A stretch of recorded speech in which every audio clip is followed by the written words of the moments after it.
No pelea el número, sino el ánimo. No vencen los muchos, sino los valientes.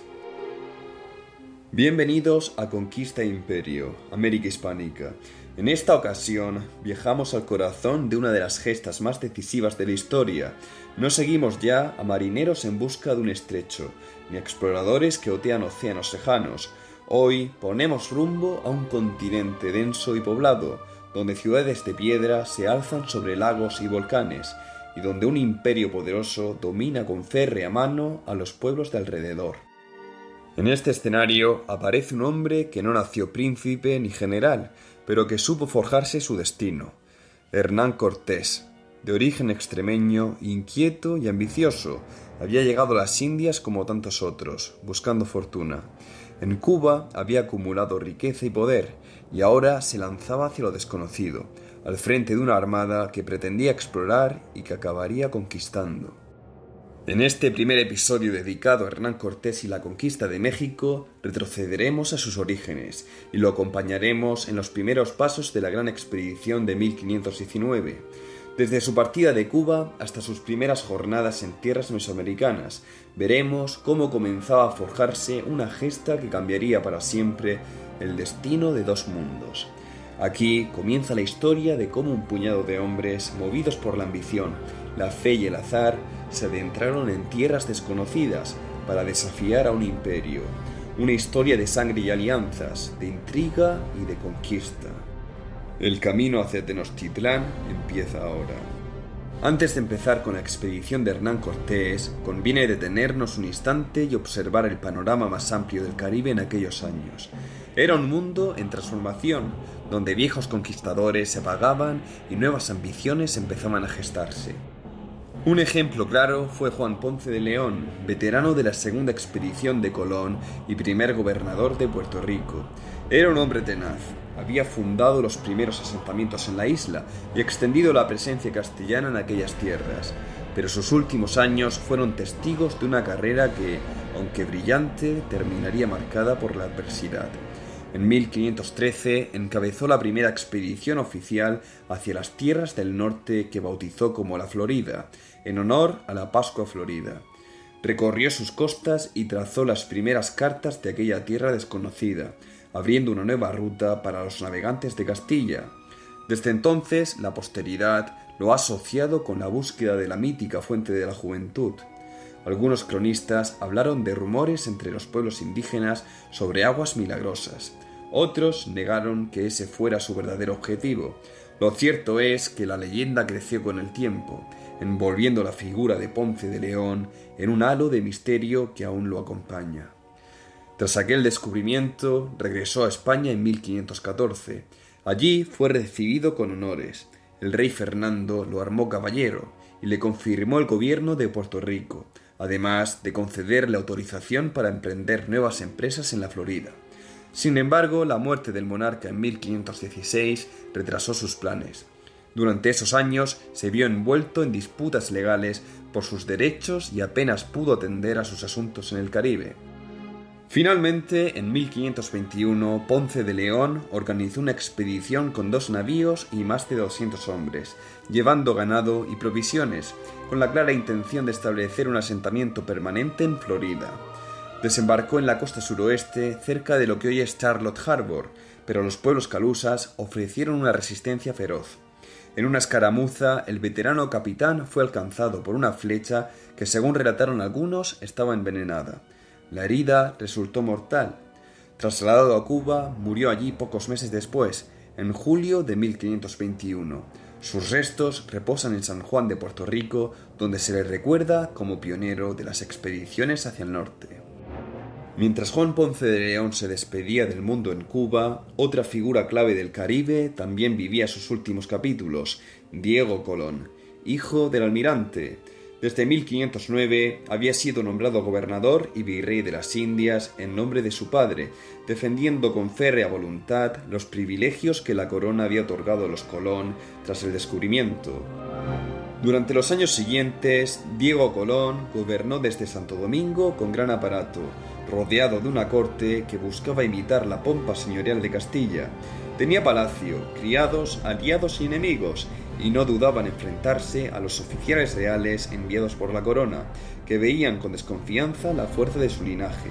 Sus pleitos con la Casa de la Contratación en Sevilla eran interminables y en el Caribe ejerció una autoridad que muchos consideraban excesiva. Fue bajo su mandato cuando se impulsó la expansión hacia Cuba, con Diego Velázquez de Cuéllar como capitán de la empresa. Aquella conquista de 1511 se realizó formalmente bajo su autoridad y Colón reclamó para sí los beneficios de la nueva isla. Fue sin duda el punto culminante de su poder, pero también se enfrentó a desafíos internos.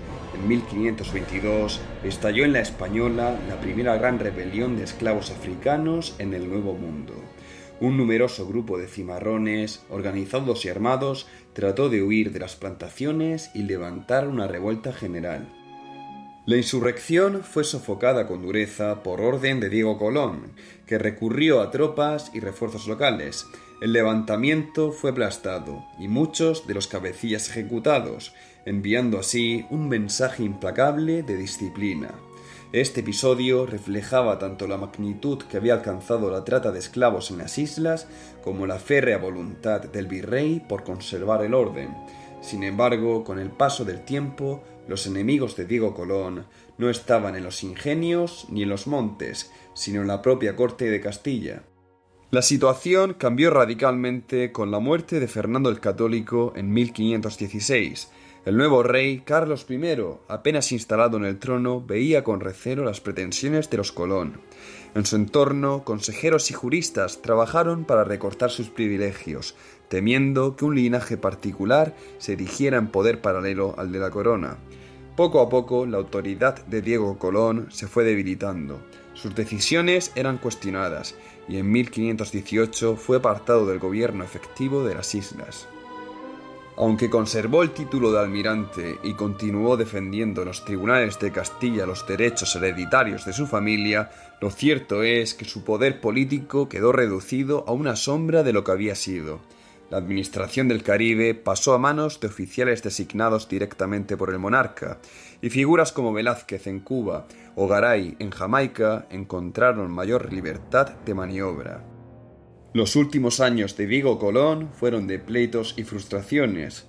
En 1523, cuando aún soñaba con recuperar la plena autoridad de su padre, la muerte lo sorprendió en España.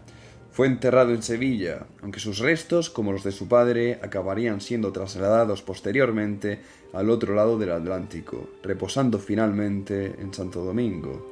Su final simbolizaba el cierre de una etapa, la del gobierno casi feudal de los descendientes del descubridor. Con su muerte, el poder de las Indias quedó ya definitivamente en manos de la corona de Castilla, y los grandes capitanes de ultramar pasarían a depender en última instancia de la voluntad del rey. Mientras tanto, Cuba se había convertido en el centro neurálgico del poder castellano en el Caribe. La conquista dirigida por Diego Velázquez de Cuéllar había dado como resultado la fundación de varias villas, Baracoa, Santiago, Sancti Spiritus o Trinidad, que se extendían como baluartes en la isla. Aún era un territorio en proceso de organización, con regiones enteras apenas exploradas y poblaciones indígenas que resistían en zonas montañosas. Desde Cuba partían las expediciones hacia nuevas tierras, y era allí donde se concentraban hombres, armas y recursos que darían forma a empresas mayores. Jamaica, en cambio, permanecía bajo la gobernación de Francisco de Garay. Aunque menos poblada y más pobre que Cuba o la Española, servía como punto estratégico en el tránsito por el Caribe. Garay, ambicioso y rival de Velázquez, no se conformaba con administrar una isla secundaria, buscaba expandir su influencia hacia el Golfo de México.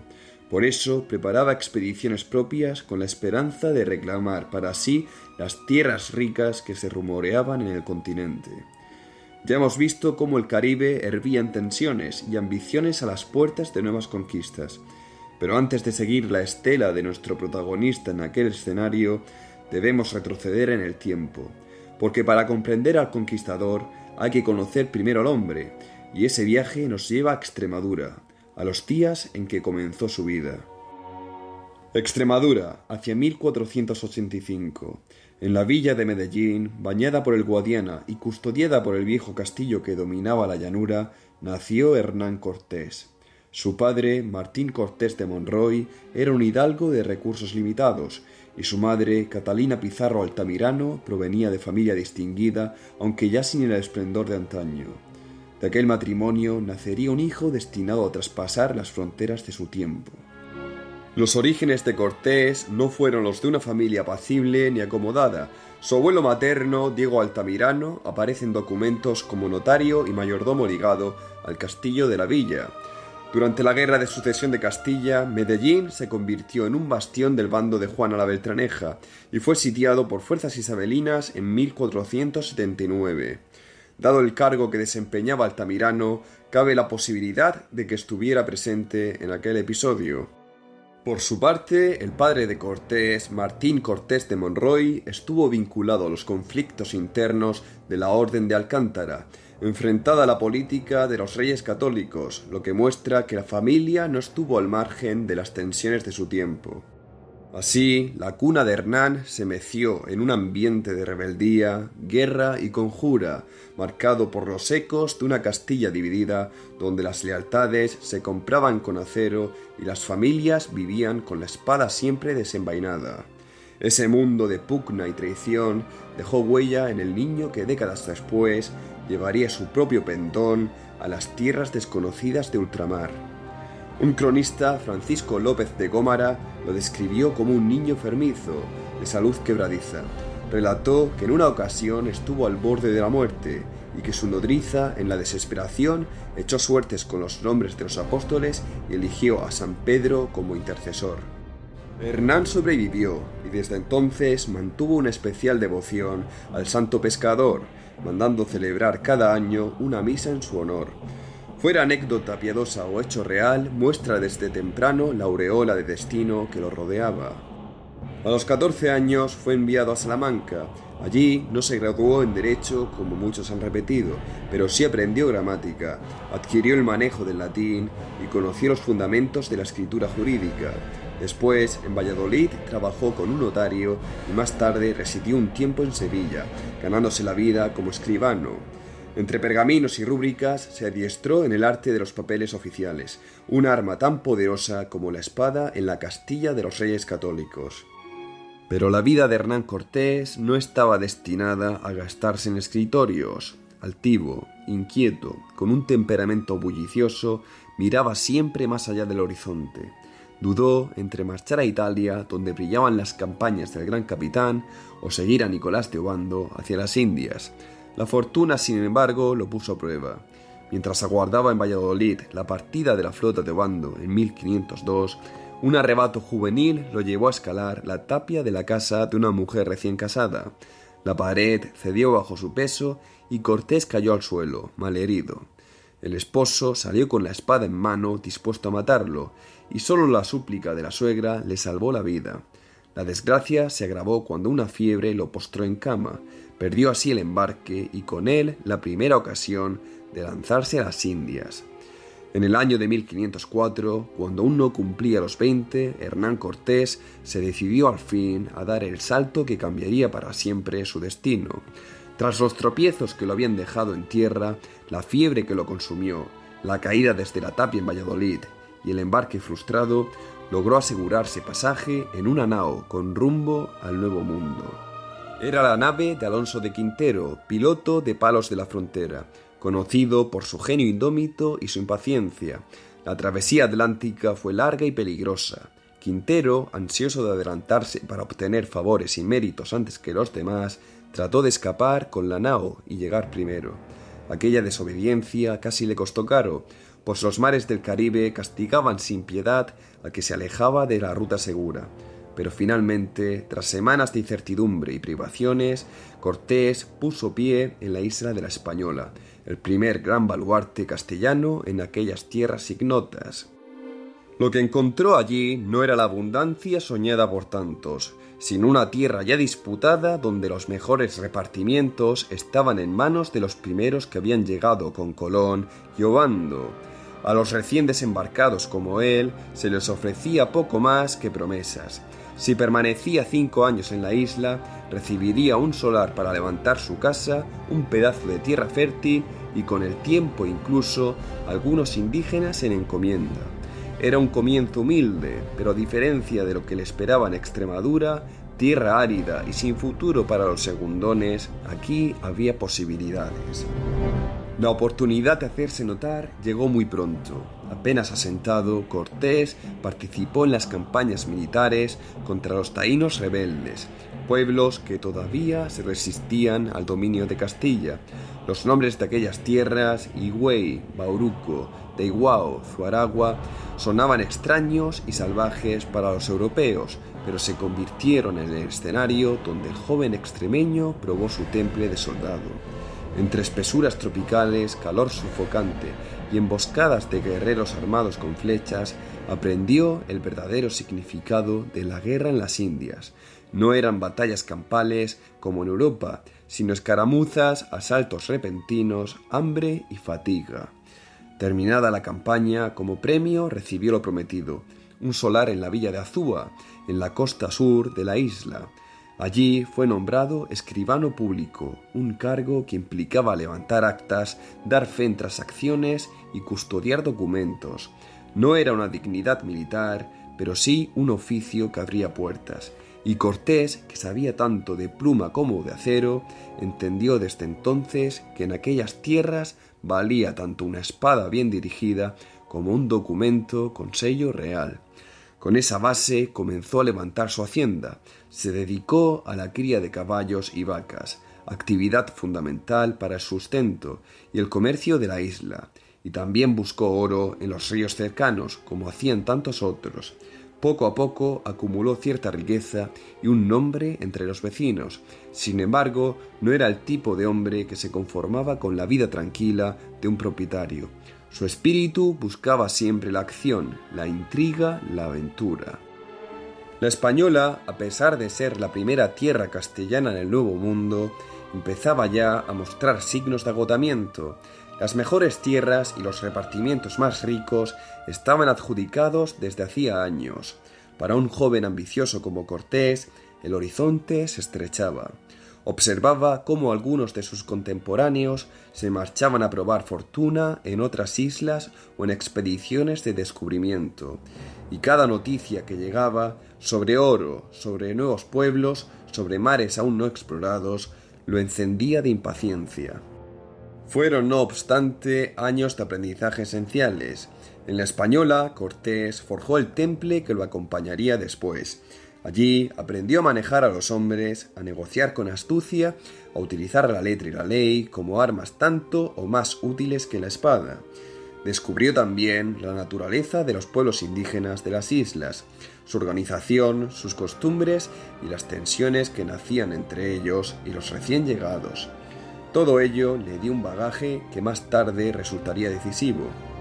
En esos 7 años, entre 1504 y 1511, Hernán Cortés pasó de ser un hidalgo sin fortuna que abandonó Medellín con más ilusiones que recursos a convertirse en un hombre respetado en la villa de Azúa, con tierras, ganado y experiencia en la guerra de las Indias. Pero como tantas veces en su vida, no se conformó. Sabía que allí no terminaría su historia. El verdadero escenario de su ambición todavía lo aguardaba, y se abriría con el nombre de Cuba, donde pronto desembarcaría en la expedición de Diego Velázquez de Cuéllar. En 1511, cuando el gobernador de la Española, Diego Colón, decidió enviar a Diego Velázquez de Cuéllar a conquistar y poblar la isla de Cuba, Hernán Cortés no dejó pasar la oportunidad.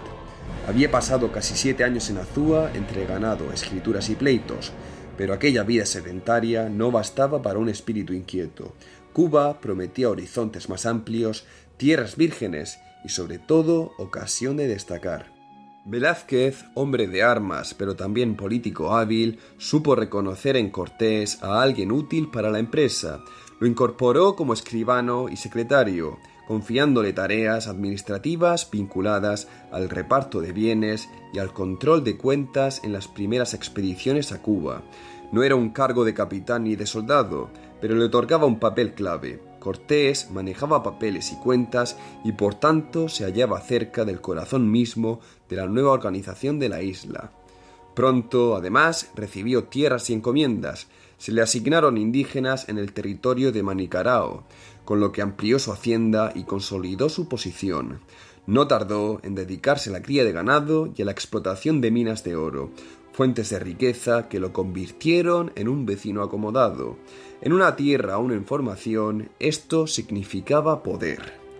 La fortuna de Cortés creció con rapidez. En pocos años, gracias a la ganadería, las minas y los repartimientos de indios, llegó a figurar entre los hombres más acaudalados de Cuba. Sus haciendas producían ganado en abundancia y el oro extraído de las vetas le aseguraba ingresos constantes. No era ya el joven extremeño que había llegado a las Indias en busca de fortuna, se había convertido en un personaje influyente, con recursos suficientes para codearse con los principales vecinos de la isla y sostener su propia clientela. Ese enriquecimiento lo dotó de una independencia que a la larga despertaría los celos de Velázquez. Pero Cortés no era solo un hombre de letras y hacienda. También participó en las campañas de pacificación, acompañando a Velázquez en la fundación de las primeras villas: Santiago, Baracoa, Trinidad, Sancti Spiritus, nombres que empezaban a poblar los mapas y que contaron con la presencia del joven extremeño. Se decía que estuvo presente en la fundación de casi todas las grandes villas, salvo La Habana, que sería establecida más tarde. En ese contexto de fundaciones y repartimientos conoció a Catalina Suárez de Marcaida, mujer de carácter fuerte perteneciente a una familia influyente en la isla. Entre ellos hubo promesa de matrimonio, pero Cortés, hombre calculador y siempre pendiente de su propio porvenir, trató de esquivar el compromiso. Catalina no se lo permitió. Acudió su hermana, que era pareja de Velázquez, y éste, presionado, obligó a Cortés a cumplir su palabra. Las crónicas cuentan que hubo escenas propias de novela. Algunos dicen que al negarse fue arrestado por orden del propio gobernador, que logró evadirse, refugiándose en una iglesia bajo el amparo sagrado, que luego lo atraparon de nuevo y lo encerraron en la bodega de un barco, de donde escapó otra vez, con esa mezcla de audacia y fortuna que le acompañaría siempre. Al final, la presión de los allegados de Catalina, sumada al deseo de Velázquez de complacer a su amante, hizo que Cortés aceptara el matrimonio. La boda se celebró en 1512, aunque los esposos no convivirían hasta 3 años después, cuando Cortés se asentó en Santiago de Cuba, ya con cargos de relevancia. Aquel enlace marcaría su vida de manera ambivalente. Catalina, según los testimonios, era de salud débil y carecía de las cualidades que Cortés buscaba en una compañera para el manejo de su casa y su hacienda. Durante años la trató con indiferencia y la relación sería motivo de tensiones y rumores que más tarde lo perseguirían. Sin embargo, por aquel entonces el matrimonio le proporcionaba respetabilidad social y reforzaba sus lazos con la familia del gobernador. Los años en Cuba fueron para Cortés un entrenamiento decisivo. En 1515, ya residiendo en Santiago, fue nombrado alcalde ordinario, un cargo que lo situaba en la cúspide de la vida política local. Desde allí aprendió a gobernar hombres, a mediar en disputas, a dictar justicia y a moverse entre intrigas y facciones. No solo era ya un hombre de hacienda, era un magistrado, un dirigente.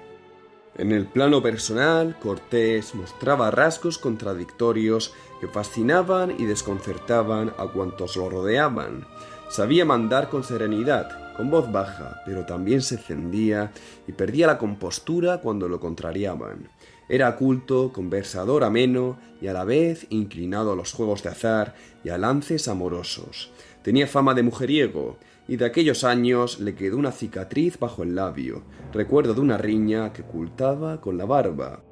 Su aspecto era sobrio pero elegante. Solía vestir de negro, con un jubón ceñido y 2 medallas colgando, una con la Virgen y otra con San Juan Bautista. En palabras de Fray Toribio de Benavente, Motolinia, así aparecía ante sus contemporáneos, un caballero venturoso. Durante este tiempo, la figura de Cortés comenzó a destacar por encima de la de otros hombres de la isla. No era solo un escribano ni un hacendado, era un hombre que sabía combinar la pluma con la espada, el cálculo político con el arrojo en la acción, y todo esto lo hacía con una ambición que Velázquez, su protector y luego rival, empezó a mirar con recelo. El destino aguardaba. En 1517, Velázquez envió a Francisco Hernández de Córdoba en la expedición hacia el poniente, y este regresó con noticias sorprendentes. Había tierras nuevas, vastas, pobladas por gentes numerosas y organizadas, y ricas en oro. Al año siguiente, en 1518, envió a Juan de Grijalva, que costeó Yucatán y alcanzó hasta Tabasco y Veracruz. Los informes de Grijalva confirmaron lo que todos soñaban. Había un nuevo mundo por conquistar, mucho más rico y poderoso que las islas.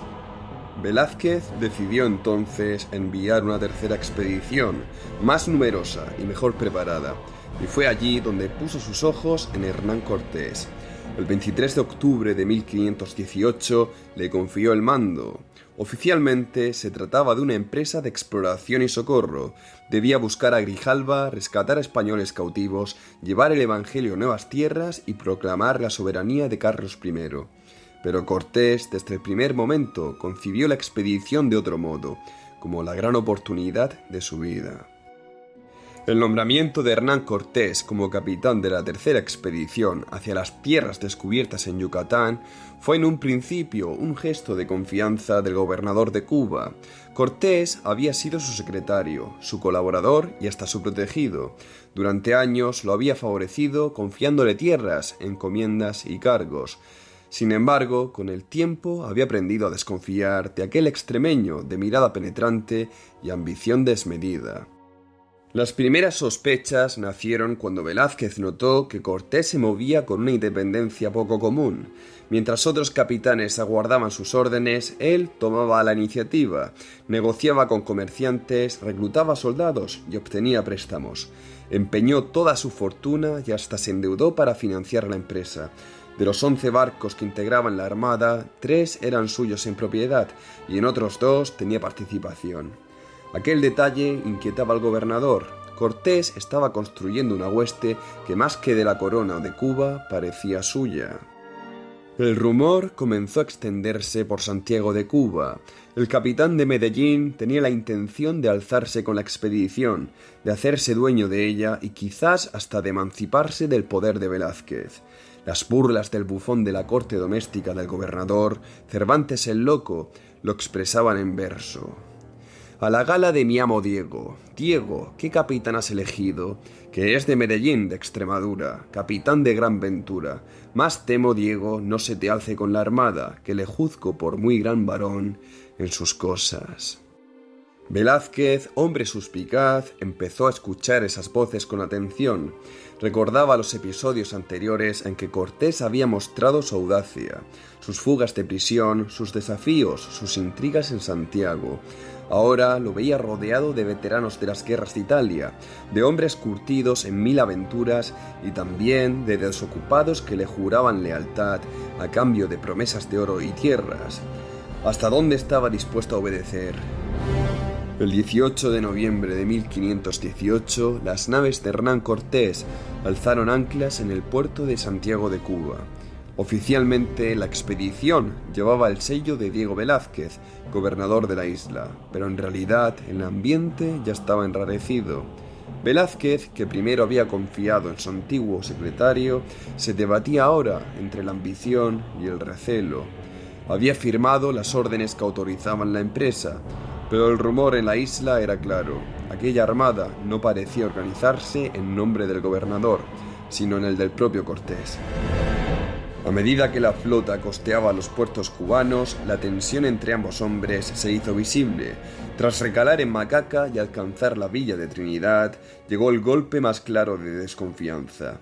Velázquez, temiendo que Cortés escapara a su control, envió cartas al alcalde Francisco Verdugo, ordenándole detener la expedición y prender al extremeño, pero el intento resultó vano. Verdugo, al ver las naves listas, los caballos embarcados y la exaltación de los soldados que veían en Cortés a su caudillo, comprendió que cumplir aquella orden era imposible. La magnitud de la empresa y la adhesión de la tropa al capitán hacían de cualquier oposición un suicidio político. El gobernador había sido burlado por la rapidez de los hechos. La flota siguió hasta Puerto Carenas, la actual Habana, donde permanecieron varias semanas. Allí Cortés terminó de reunir hombres, caballos, pólvora, artillería y víveres. Consciente de que Velázquez aún conspiraba contra él, se adelantó a cualquier maniobra. Reforzó su autoridad, mantuvo ocupados a sus hombres y los enardeció con promesas de riquezas, tierras fértiles y gloria. Entre los expedicionarios había de todo: veteranos de Italia curtidos en la guerra, hidalgos empobrecidos que buscaban honra, marineros de fortuna y campesinos atraídos por la posibilidad de un destino distinto. Lo que los unía era la fe en un capitán que se mostraba sereno en el mando, decidido en la acción y que hablaba de la empresa como de una misión providencial. La hueste que Cortés llevaba consigo no era numerosa en comparación con los ejércitos de Europa, pero resultaba formidable para el Nuevo Mundo. Constaba de 11 naves, con 518 infantes, 16 jinetes y sus caballos, 13 arcabuceros y 32 ballesteros, además de 110 marineros. Les acompañaban, según recuerda Fray Bartolomé de las Casas, unos 200 indios y negros auxiliares que servirían como cargadores, intérpretes y gente de servicio. Transportaban 32 caballos, verdaderos tesoros vivientes que causarían pavor en los pueblos mesoamericanos, 10 cañones de bronce y 4 falconetes. Era, en suma, un ejército pequeño, pero armado con el hierro, la pólvora y el misterio de un mundo lejano. En la jerarquía de mando, Cortés supo rodearse de hombres enérgicos y experimentados. Iban como capitanes Alonso Hernández Portocarrero, el primer amante de doña Marina, Alonso González Dávila, Diego de Ordaz, Francisco de Montejo, Francisco de Morla, Francisco de Saucedo, Juan de Escalante, Juan Velázquez de León, pariente del propio gobernador de Cuba, Cristóbal de Olid, Gonzalo de Sandoval y el impetuoso Pedro de Alvarado. Muchos de ellos eran veteranos de la guerra de Italia, curtidos en las campañas del gran capitán. También figuraba Alonso de Ávila, y como piloto mayor iba Antón de Alaminos, quien conocía bien las aguas por haber navegado con Hernández de Córdoba y Juan de Grijalva en las expediciones anteriores. En definitiva, la tropa estaba compuesta de aventureros de toda condición, hidalgos pobres en busca de honra, marineros ansiosos de fortuna y hasta jóvenes de la isla que desertaban de sus oficios para sumarse a la promesa del oro. El 10 de febrero de 1519, cuando despuntó el alba, las velas se desplegaron en Puerto Carenas. El viento del Caribe empujó la expedición hacia occidente, hacia la costa de Yucatán. Diego Velázquez, desde Santiago, nada pudo hacer ya. Había intentado frenar la partida, incluso enviando órdenes de arresto, pero sus maniobras llegaron siempre demasiado tarde. Desde ese instante, la relación entre ambos quedó rota. El gobernador juraba perseguirlo como traidor, mientras Cortés navegaba convencido de que el destino lo había elegido para hazañas mayores. Las naves pusieron rumbo primero a la isla de Cozumel, al noreste de la península de Yucatán. Cuando echaron ancla, el horizonte parecía vacío, pero en realidad estaban ante tierras de antigua grandeza. La Liga de Mayapán, que en otro tiempo había unido a los señores mayas del norte, se había derrumbado alrededor de 1441, y desde entonces la península estaba dividida en una constelación de 16 provincias independientes. Cada una era dueña de sí, pero todas compartían un pasado glorioso que se desmoronaba en fragmentos. Al llegar los españoles, muchos de los antiguos enclaves comerciales se hallaban ya empobrecidos, convertidos en poblaciones modestas que sobrevivían gracias a los recursos del mar, más que a las rutas de intercambio que habían hecho prosperar a sus antepasados. La reacción de los isleños al divisar aquellas 11 naves no fue de bienvenida, sino de temor. El humo de la artillería y el brillo de los caballos parecían señales de un poder desconocido. Hombres, mujeres y niños huyeron hacia el interior de la isla, dejando atrás sus hogares y los templos dedicados a sus dioses. Aquella tierra quedó momentáneamente desierta, como si hubiera sido arrasada por un viento invisible. Fue entonces cuando Pedro de Alvarado, inquieto y siempre impetuoso, mandó tomar lo que los nativos habían dejado atrás, requisó pavos y se apropió de objetos de oro hallados en los adoratorios. Cortés, al enterarse, comprendió el peligro de ese primer contacto torpe y apresurado. Usó como intérprete a un joven maya prisionero de la expedición de Hernández de Córdoba, conocido como Melchorejo, y a través de él envió un recado a los naturales escondidos en la espesura. Les pidió que regresaran, prometiéndoles buen trato. Cuando por fin volvieron, el extremeño ordenó restituirles lo robado, aunque los pavos ya habían sido devorados. Para compensarlo, los españoles pagaron con cuentas de vidrio y cascabeles. Era un gesto simbólico, pero suficiente para restablecer una precaria coexistencia pacífica. Al explorar los templos que se alzaban en la isla, los españoles encontraron señales que los impresionaron profundamente. Los muros estaban manchados de sangre seca, los altares conservaban el olor acre de ofrendas recientes y junto a los ídolos aparecían cuchillos de pedernal usados en los sacrificios.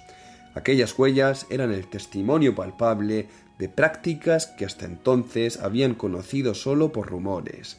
Para los soldados fue la confirmación de que se encontraban ante un mundo religioso radicalmente distinto, en el que la vida humana se ofrecía a los dioses como parte del culto.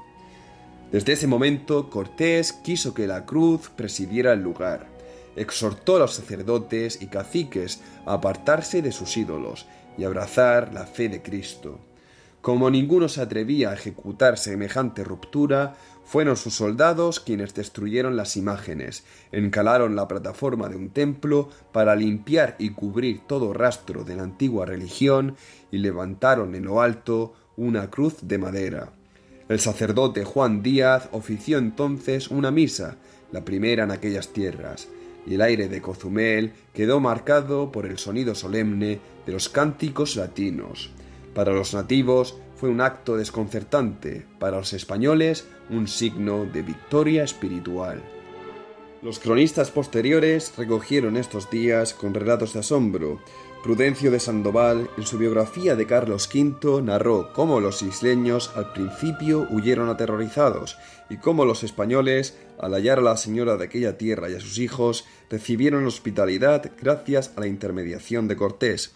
En su relato, el extremeño aparece no solo como capitán de hombres, sino como predicador de la fe, ofreciendo a los mayas un mejor Dios que el que hasta entonces habían adorado, y erigiendo imágenes de la Virgen en sustitución de los ídolos. Fue en ese mismo escenario donde se produjo un hallazgo providencial que cambiaría el destino de la expedición. Una canoa arribó a la isla, trayendo a un hombre con barba crecida, vestido a la usanza de los mayas, pero que con voz entrecortada pidió hablar en castellano. Se trataba de Jerónimo de Aguilar, un fraile que había naufragado en 1511 frente a las costas de Yucatán, cuando viajaba desde Darién rumbo a la Española. Llevaba 8 años perdido entre los mayas, sometido a cautiverios, trabajos forzados y a la amenaza constante de ser sacrificado. Sobrevivió gracias a su astucia y a la fe, viendo morir uno a sus compañeros. Aguilar contó a Cortés que no era el único superviviente. Otro español, Gonzalo Guerrero, había corrido distinta suerte. Tras años entre los mayas, no solo había sobrevivido, sino que había echado raíces. Se había casado con una mujer de linaje, hija de un cacique, y con ella había tenido hijos, los primeros mestizos de aquella tierra. Guerrero no era ya un cautivo, sino un guerrero respetado. Cuando Aguilar lo buscó para proponerle volver con los españoles, la respuesta de Guerrero fue firme. Él ya no pertenecía al mundo de Castilla, sino al de su nueva familia y a su gente. Eligió quedarse, sellando así su destino como hombre maya. Con el tiempo, ese destino lo llevaría aún más lejos. Gonzalo Guerrero llegaría a tomar las armas contra los españoles, combatiendo en defensa de los pueblos que lo habían acogido. Enfrentado a sus antiguos compatriotas, caería años más tarde en una batalla en las Ibueras, en Honduras, no como un conquistador, sino como un jefe maya. Aguilar, en cambio, no dudó. Se unió a Cortés con la determinación de un rescatado que encuentra de nuevo su patria, y su valor era inmenso. Dominaba la lengua maya, herramienta indispensable para abrir las puertas de comunicación con las provincias del Yucatán. En adelante se convertiría en uno de los intérpretes esenciales de la expedición, puente entre dos mundos que apenas empezaban a rozarse. La estancia en Cozumel, marcada por tensiones y reconciliaciones, por la sustitución de ídolos y el levantamiento de cruces, y por el inesperado hallazgo de Aguilar, fue el verdadero inicio de la aventura. Cortés ya no solo comandaba soldados, caballos y cañones, tenía ahora una llave para dialogar con los pueblos del continente. Con ese recurso y con la creciente devoción que sus hombres sentían hacia su liderazgo, la expedición retomó su curso, empujada por el viento del Caribe hacia la costa de Yucatán. El choque definitivo con el mundo mesoamericano se acercaba, y en la mente de Cortés cada jornada parecía anunciar que su empresa no era un azar, sino un designio. Tras varios días de estancia en Cozumel, donde los españoles habían dejado su impronta de cruces y altares y habían ganado Jerónimo de Aguilar como intérprete, la armada volvió a hacerse a la mar. Las 11 naves, una de gran porte y otras más ligeras, surcaron el Caribe hasta alcanzar la desembocadura de un ancho río que los naturales llamaban Grijalba, en recuerdo de la expedición anterior. La brisa húmeda del Golfo traía consigo un aire distinto. Frente a ellos se abría la fértil tierra de los chontales, los mayas de Tabasco, que dominaban una rica franja de esteros y selvas. Cortés, al divisar aquella costa baja y verde, ordenó fondear frente a la villa de Potonchán. Era un enclave importante, puerto de comercio y lugar sagrado para los pueblos de la región. Desde la playa se divisaban casas de palma y templos levantados en plataformas de piedra. La escena parecía tranquila, pero no tardaron en comprender que la tierra no los recibiría en paz. Primero llegaron mensajeros cargados de advertencias. Los caciques locales, recelosos de aquellos extranjeros armados, enviaron ofrendas de comida y algunas piezas de oro, pero también dejaron claro que no deseaban su permanencia. Cortés, con la firmeza que lo caracterizaba, respondió con cortesía y firmeza. No buscaba ofender, sino dar a conocer el poder de su rey y de su Dios. Pero los tabasqueños, curtidos en las intrigas de sus provincias y en el recuerdo de expediciones previas, no se dejaron engañar. Vieron en aquellas naves y caballos una amenaza.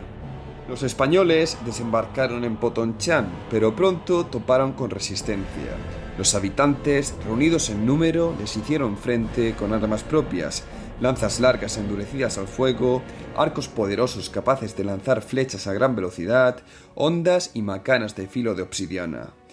Aunque el primer choque fue breve, quedó claro que el enfrentamiento era inevitable. Cortés decidió entonces trasladar sus fuerzas a tierra firme y organizar el campamento. La tensión se palpaba. La selva alrededor resonaba con tambores de guerra y caracoles que llamaban a la batalla. El 14 de marzo de 1519, al amanecer, comenzó la batalla de Centla. Fue el primer gran combate de la expedición y uno de los más reñidos que los españoles libraron en suelo mesoamericano. El enemigo no se presentó en pequeños grupos, sino en un ejército formidable. Crónicas como las de Bernal Díaz del Castillo hablan de más de 40.000 guerreros, aunque los cálculos modernos hablan de unos 8.000 a 12.000 combatientes. Un número en cualquier caso abrumador frente a los poco más de 500 hombres de Cortés. Los chontales formaban un mar de cuerpos pintados de colores, con penachos en la cabeza y escudos de cuero endurecido. Sus gritos de guerra retumbaban en la selva, creando un estruendo que heló la sangre de más de un soldado europeo. Cortés dispuso sus fuerzas con la disciplina castellana, colocó a los ballesteros y arcabuceros en vanguardia, resguardados por infantes armados de espada y rodela. A un costado ocultó a los jinetes con sus caballos. Aquellas bestias, aún desconocidas para los indígenas, serían su arma secreta. Tras ellos, los cañones y falconetes estaban listos para lanzar estruendo y fuego. El choque fue brutal. Los mayas atacaron en oleadas, disparando una lluvia de flechas que oscureció el cielo y cayó sobre los españoles con violencia. Los escudos de madera y metal resistieron en parte, pero muchos hombres resultaron heridos. Las ondas lanzaban piedras con tal fuerza que más de un soldado cayó al suelo aturdido. Cortés ordenó responder. Los ballesteros tensaron sus cuerdas, los arcabuceros dispararon, y los cañones vomitaron fuego y estruendo. El eco de la artillería retumbó en la selva, y el humo cubrió el campo de batalla. El efecto fue devastador para los indígenas, que jamás habían escuchado semejante estrépito ni visto la muerte surgir de tan lejos. Aún así, no retrocedieron. Con valentía admirable, los guerreros chontales redoblaron su ataque, cerrando filas y lanzándose al combate cuerpo a cuerpo. Blandieron macanas y lanzas contra las espadas de acero, y el choque de obsidiana contra hierro llenó el aire de chispas. Hubo momentos en que los españoles, superados en número, parecieron a punto de ceder. Fue entonces cuando Cortés dio la orden decisiva: liberar a la caballería. Los 16 jinetes irrumpieron desde su escondite con estrépito, montados en caballos enjaezados que relinchaban como demonios. Para los mayas fue un espectáculo sobrecogedor.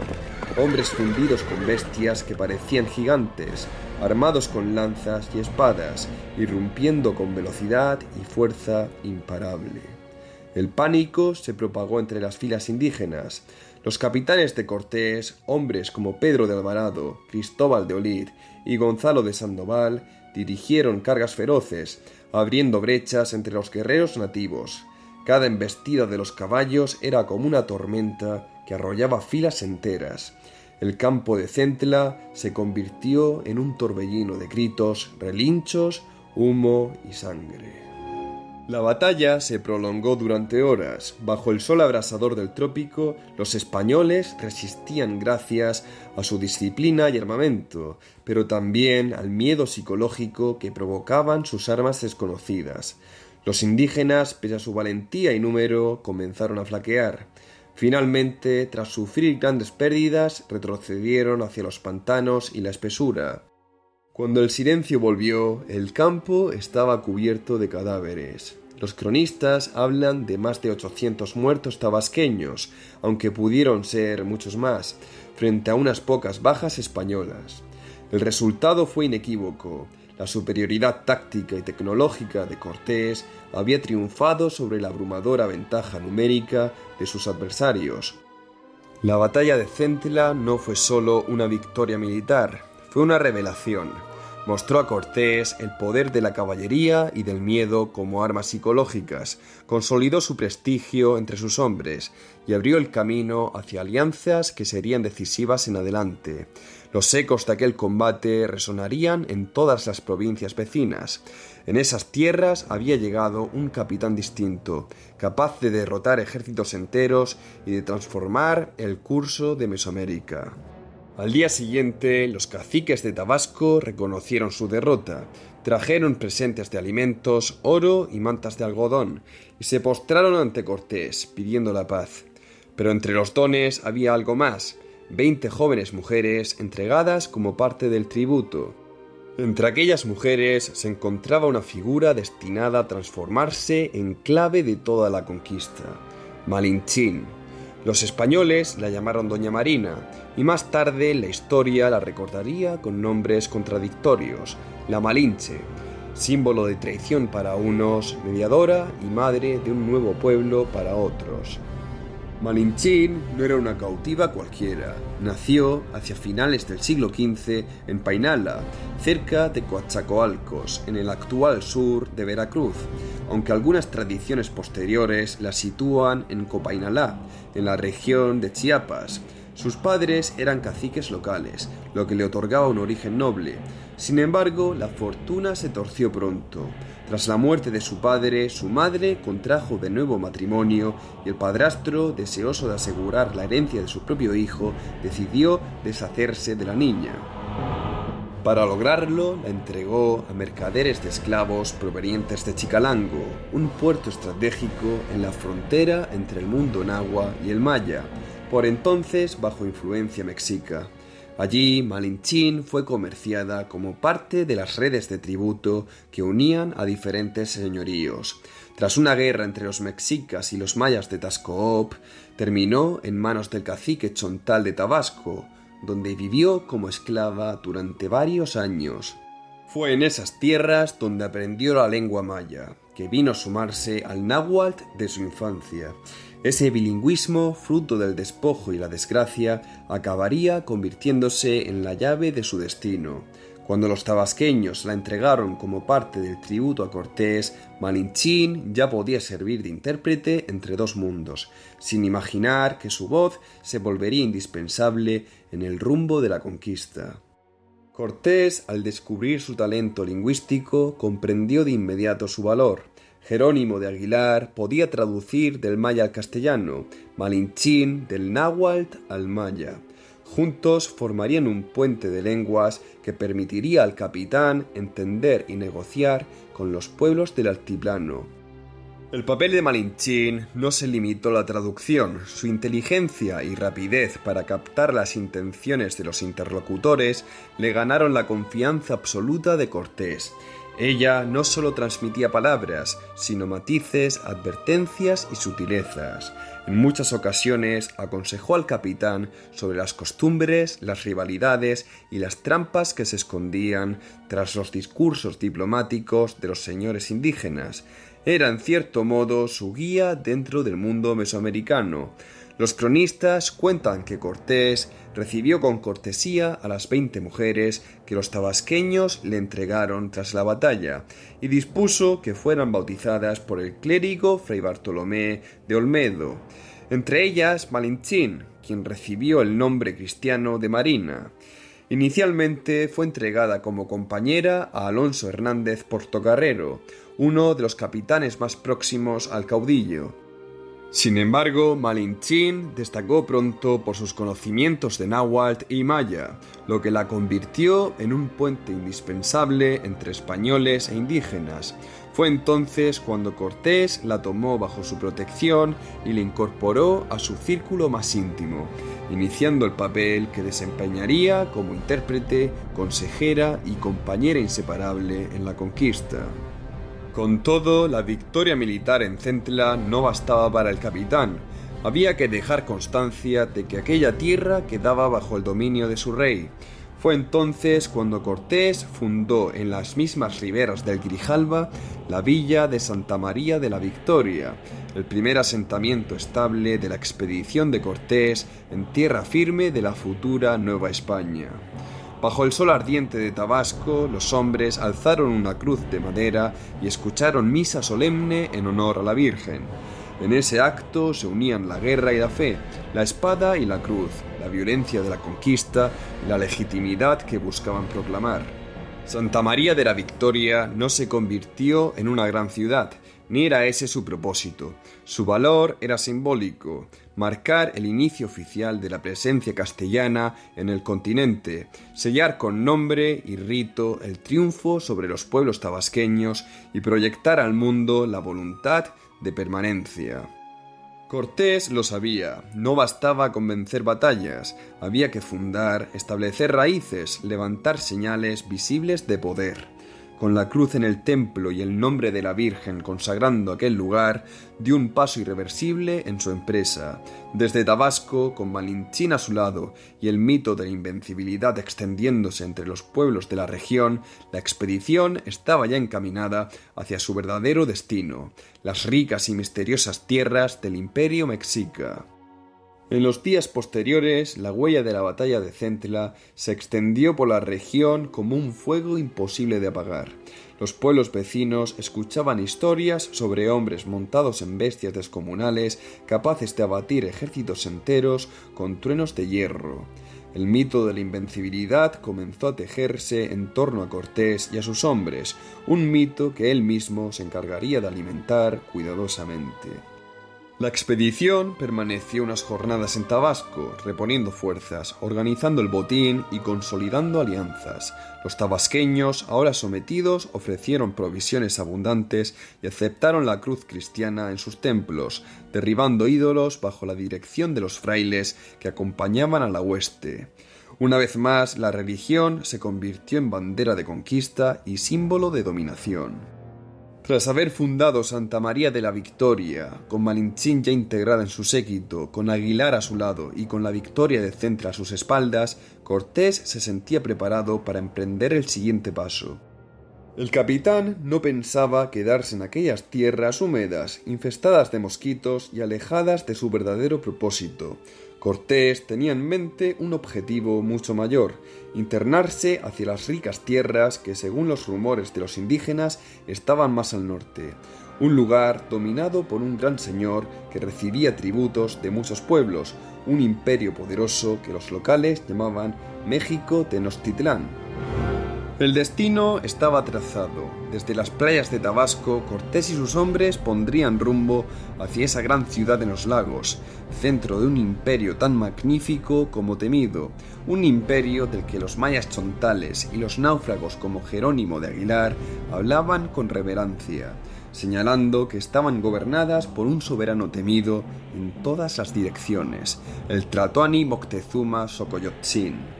La conquista había comenzado realmente, y en el corazón de su avance ya estaba Malinchín, la mujer que daría voz a aquella empresa. Llegamos así al final de este capítulo, en el que hemos acompañado a Hernán Cortés desde sus humildes orígenes en Medellín hasta los primeros pasos de su aventura en tierras mesoamericanas. Hemos visto cómo aquel hidalgo extremeño dejó atrás los escritorios y haciendas de Cuba para lanzarse al mar, cómo arribó a las costas de Cozumel y estableció los primeros contactos con los mayas, cómo la artillería y la caballería españolas se estrenaron en la feroz batalla de Centla, y cómo de las cenizas de aquel choque nació la primera villa castellana en tierra firme, Santa María de la Victoria.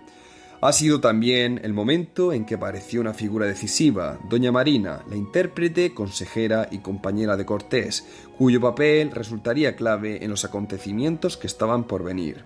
Con ella, la empresa del extremeño adquiría una nueva dimensión. No era ya solo una expedición militar, sino también un puente entre dos mundos.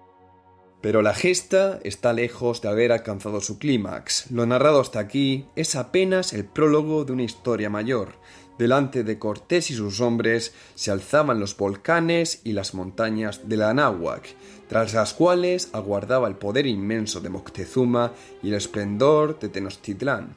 Para alcanzarlo habría de enfrentar nuevas alianzas, traiciones, guerras y desafíos que pondrían a prueba su ambición y el destino de toda su hueste. En el próximo episodio seguiremos su marcha tierra adentro, atravesando montañas y altiplanos, y nos adentraremos en el corazón de Mesoamérica.